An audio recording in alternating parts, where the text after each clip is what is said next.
What's up, guys? My name is June, or some people call me Junie or Junie B. Doesn't really matter which one you call me, just as long as you call me.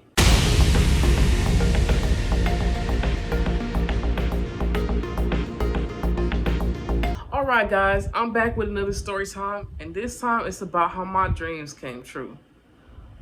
Or maybe I should really say a nightmare, but anyways, we're gonna hop right into the story. So you guys know I grew up with foster kids, right?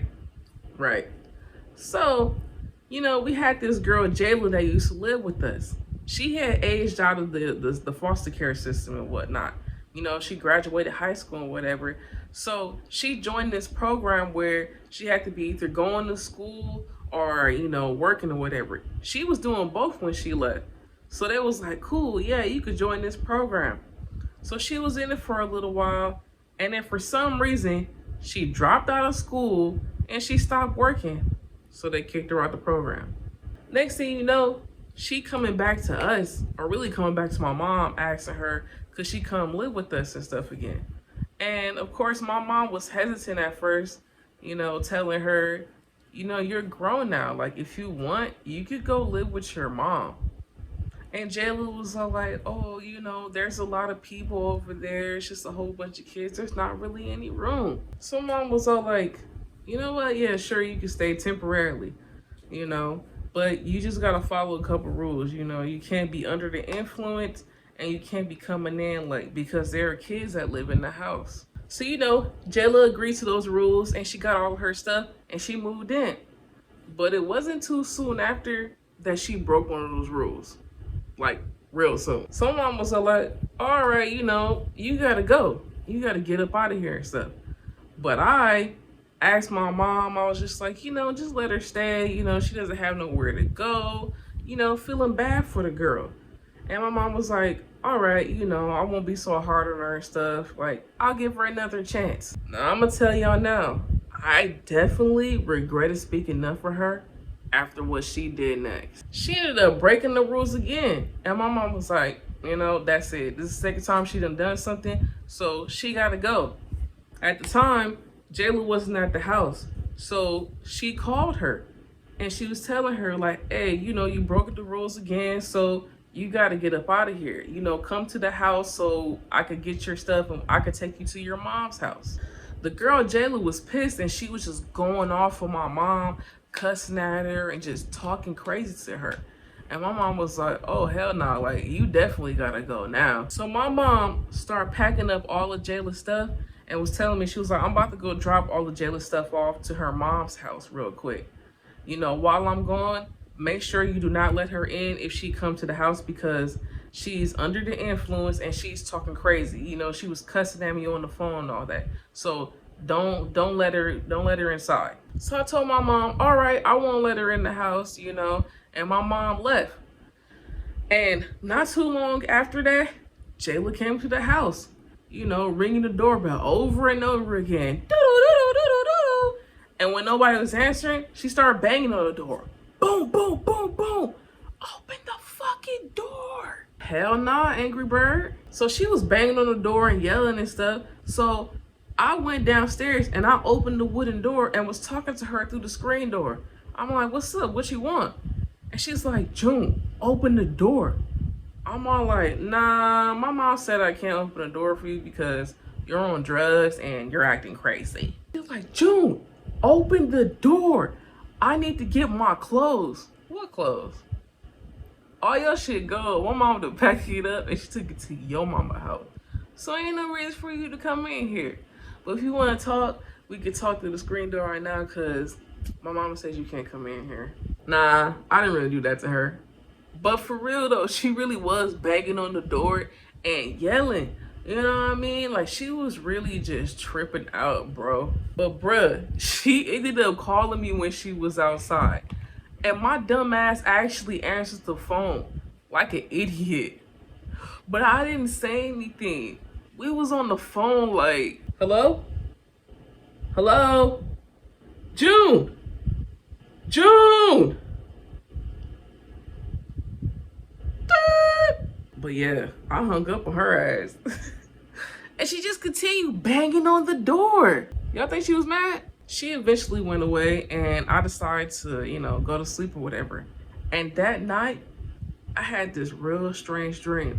I had a dream that Jayla and some of her friends came over to the house and broke out my mom's windows and stuff and like just really messed up my mom's car. And I woke up, out my sleep, and I, went downstairs and looked out the window to see if I could see anything. But I couldn't see anything, because it was dark, and I didn't want to go outside because it was nighttime. I was scared. So the next morning, I went downstairs and, I looked out the window to see if I could see anything.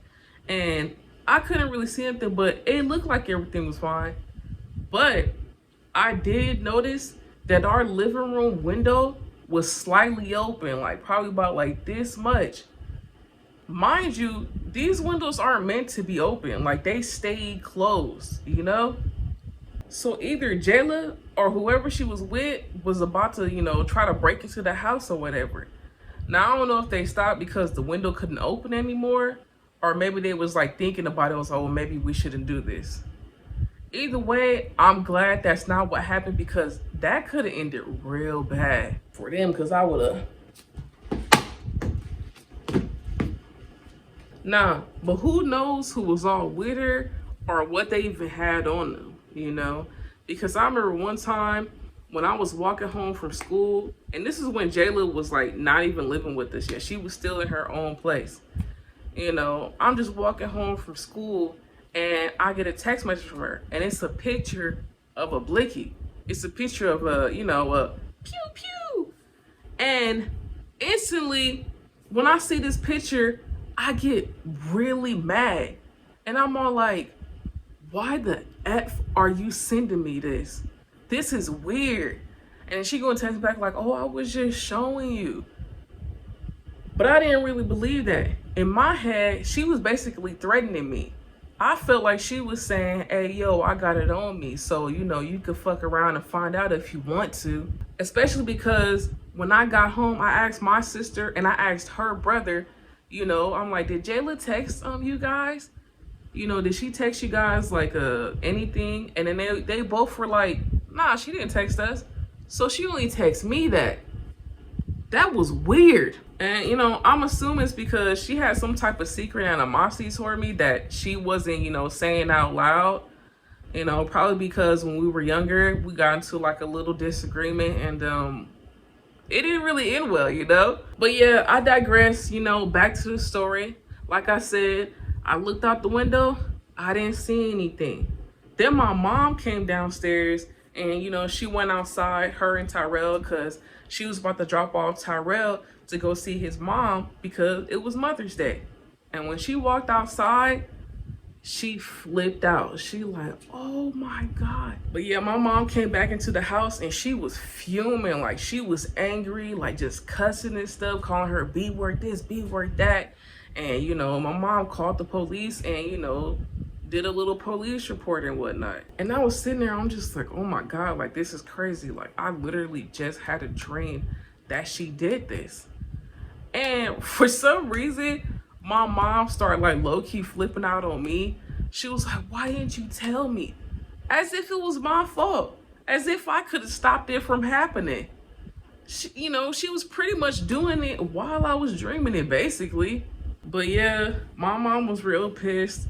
And I wish I didn't say, my dream out loud because, oh my God. But yeah, everybody was mad. My mom did the police report or whatever when the cops came.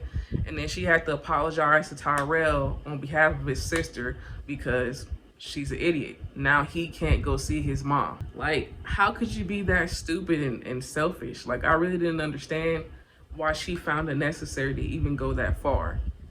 And what's crazy is, I actually seen her after that whole situation.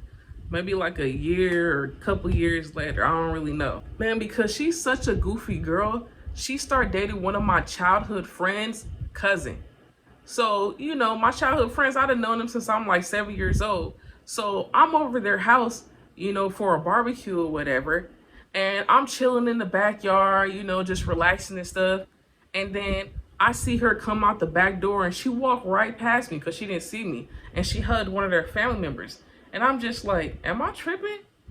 Or is that Jayla? You know what I mean? And she like turned around and was like looking around. And she seen me and she was like, and she walked straight back in the house and did not come back out. Yeah, that girl was on spook. Like, she was scary as hell. And I seen her maybe like one more time after that. And I went to go tell my mom. I'm like, hey, mom, like, I seen, that girl, Jayla, and I was telling my mom, I was like, I want to hurt that girl. Like, I was like, I really want to fight her. And my mom was all like, if you see her again, she was all like, don't fight her, just leave it alone. I'm like, what? And my mom's like, leave it alone. She's living a terrible life. Trust me, June. That girl is not happy, basically saying her karma is her punishment. She was like, so just don't do anything to her. Matter of fact, pray for her. After my mom told me that, man, I was conflicted. You know what I mean? I was just like, I should lay hands on her in the name of Jesus. Just be like, I should get that demon out of her. I should have beat the hell out of her. Boom, boom, boom, boom. I'm doing God's work. But yeah, I had to forgive and just let it all go because my mom is right. She is not living a good life. She is living a terrible life. She is not happy. I actually heard some things about her. So I know for sure she is not happy. Shoot. Even before her and her siblings moved into our home, they lived a hard, rough life. You know what I mean? The cards that they were dealt, pretty shitty. Even though she did all that weirdo stuff, is it crazy that I feel just a little bad for that stupid bitch? But yeah, that was my story time for this week. I hope you enjoyed hearing it just as much as I enjoyed telling it. If you liked it, give it a like. Comment on it. Subscribe to my channel if you aren't subscribed already. And, tune in next time for my next story time coming very, very soon. Peace, loves.